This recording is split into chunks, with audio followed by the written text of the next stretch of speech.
amongst others, Ewan McGregor, Hayley Atwell, Bronte Carmichael, and the voice talents of Jim Cummings, and a few others. Directed by Mark Forster, off of a screenplay by Greg Brooker and Mark Steven Johnson. This is my review of Christopher Robin. So this is the second movie in 2 years that's had Christopher Robin in the title, and the last one, well, this is nothing like the last one. If you saw Goodbye Christopher Robin, that was a very dour, almost miserable and bleak film at times about the life of the real Christopher Robin, of the real person. And yeah, I didn't mind the film. I think the review may be on this channel somewhere. It was one I did for an old channel, but I think I brought that over, so have a look. But this is much more the kind of movie that I want to see for the characters of Winnie the Pooh, because this is in-universe, if you will, for Winnie the Pooh. This is the character of Christopher Robin, and it's what he would be like as he's older. So that's the plot of this movie, is that Christopher Robin has grown up. He hasn't been to the 100 Acre Wood in quite some time. He hasn't even thought about Winnie the Pooh or Piglet or Eeyore or any of these characters for years. He's now a father. He's a very miserable father. He's very work-orientated. He's lost what it means to have fun. He doesn't have fun anymore, and he doesn't even allow his child to have fun. He's so focused on her becoming the best person that she can be that he's forgetting to let her actually be a child. And it's the return of Pooh and all his friends that brings that childlike life back out of him again and allows him to reevaluate his life and to get back in touch with what he was like as a kid. So that's the basis of this film, and it does all that pretty well. This is, the best word to describe this film, I think, is lovely. It's a lovely film. It's very nice. It's very sweet.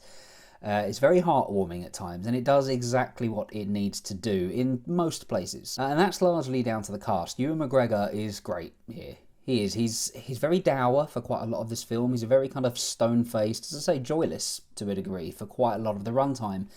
But he does that well. McGregor does perform that side of Christopher Robin well. But when he's allowed to have fun again, when he does start embracing his childhood nature and the characters of Pooh and everybody, when he gets into that, he's so much fun. And he really fully commits to some of the sillier aspects of this film and some of the silly, crazier things that he has to do. He doesn't shy away from that at all. He fully embraces it. And that makes this version of Christopher Robin one that I could happily spend a lot of time with. Hayley Atwell as well is really good here, and Hayley Atwell is always good. She was even good in Conviction, and I miss Agent Carter. Can we bring that show back, please? Great show. But yeah, she's very good here. She is the person trying to make Christopher have fun again. She's trying to remind him of who he was when she fell in love with him. And we do see the early stages of that relationship, and then we jump ahead. And that's done very nicely, by the way. It skips through a lot of Christopher Robin's life in just a nice little storybook format. It's very nicely done. But yeah, she's great here. She gets to have fun as well later on in the movie, and she's missing for a large portion of it, which is a shame because I like Hayley Atwell. But when she's on the screen, she gives the sort of performance that Atwell really can deliver.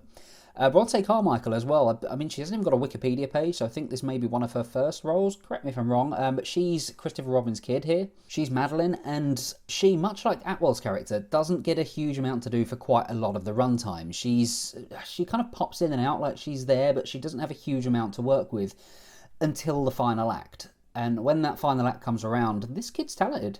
Like, she interacts with sort of all of the characters that she has to interact with really, really well, and she holds her own. I thought for a lot of this it was going to be a bit of a thankless role. It was just going to be the kid who's just sort of there, sort of just a plot device really to kind of get Christopher Robin to where he needs to be, but she's not. She gets her own little arc here as well. She gets her own little story and her own little adventure to go on.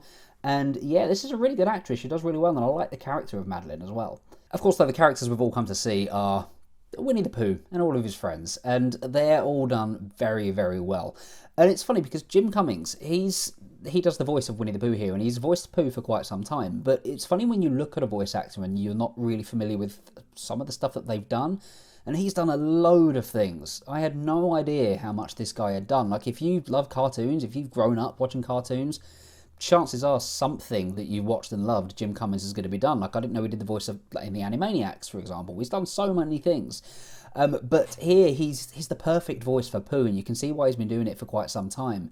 Just that warmth that Winnie the Pooh's voice has, that warmth and kind of naivety that Pooh has, Cummings captures it absolutely perfectly. Long may he continue doing this voice. He also does the voice for Tigger as well, and that's perhaps why those two voices are the ones that sound the most like the ones we've come to know and love, because he's been doing both of them for quite some time now. And really, all of these characters, all of the characters from 100 Acre Woods are done really, really well. Not all of them feature a great deal. They are all there. All the ones you expect to show up at any point do show up. But the main focus is given to Pooh, Piglet, Eeyore and Tigger, and yeah, rightfully so, because they are the ones that we remember the most fondly, we remember the most, so it's right that they get the most things to do, and I don't really have any complaints about any of them. Eeyore is hysterical, like his misery and dourness is just done absolutely perfectly here. I absolutely loved that. The only real complaint I've got is that Tigger looks a bit too dull. Like, he's supposed to be very bright and bouncy, and he's certainly very bouncy, but he's not overly bright. Like, the colours seem very muted, sort of very drowned out, and they do for all of them really, but it's most noticeable in Tigger because he's such a bright, vibrant character really that it's strange to see him sort of almost kind of, yeah, as I say, washed out. That was a bit strange, but that's my only criticism that I have for any of the 100 Acre Wood characters. So yeah, Christopher Robin is a very, very sweet movie. It's a nice time. It's something I enjoyed watching, and it's something I probably will watch again at some point. It's the kind of movie that I'd want to just put on if I'm in a kind of a bad mood and I just want cheering up. Like, this is absolutely the kind of movie to do that. But while this is a film, as I say, I did really enjoy, it's not without its problems, and there are a few noticeable ones in there, such as I don't really understand who this film's aimed at, because the first act in particular is very centred on Christopher Robin and his wife and his work problems. And it feels like a long first act. Like, it feels like it drags on for quite a while. Like, I was never bored, but at the same time, I kind of wanted things to get a little bit of a move on. It was getting towards that stage where I was like, okay, come on. But children who in the audience, this was a packed screen, and the kids here were getting audibly restless, like annoyingly so. They were talking, they were fidgeting.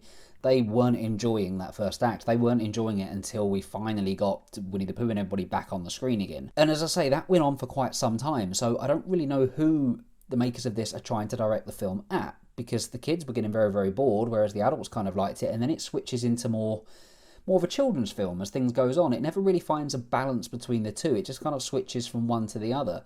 And me personally, I enjoyed the whole thing, so I was fine with it, but that is a bit of a problem. There were times when the pace did struggle a little bit, where it did feel like it slowed down. And the jokes as well didn't always land. There were some very, very funny ones, but they were quite few and far between. They didn't come along as often as I would like, but then I didn't know whether this was trying to be a comedy either. At times it seemed like it was, at times it seemed like it was trying to be more of a drama. It never really nailed that tone or got that balance right for me.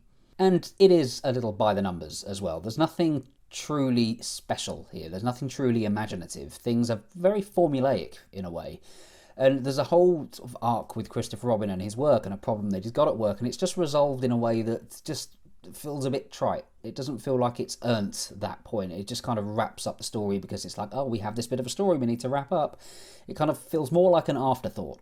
But then with Christopher Robin, it wasn't the sort of movie that I was expecting to go in and be blown away by. It was just something that I was hoping was just going to be nice. It was just going to be something that was enjoyable to watch. Something that wasn't going to be too mentally taxing. It was just a switch-off film, and I could just enjoy spending time with these characters, and that, for the most part, is what I got from Christopher Robin. It's nothing to write home about. It's not the most memorable film in the world, but it's a really nice time. It's a nice way to spend 100-odd minutes, or however long it was. I'm going to give Christopher Robin a 7 out of 10. Have you seen Christopher Robin? If so, let me know what you thought about it in the comments below, and what other kind of animated children's thing would you like to be brought back into live action? Sooty? Hit like, hit subscribe if you enjoyed this video. There will be reviews for The Equalizer 2 and The Spy Who Dumped Me coming next week, and episode by episode number 2 for Buffy will also be on the way next week as well, so look out for that. Thank you very much for watching, and I'll see you on the next video.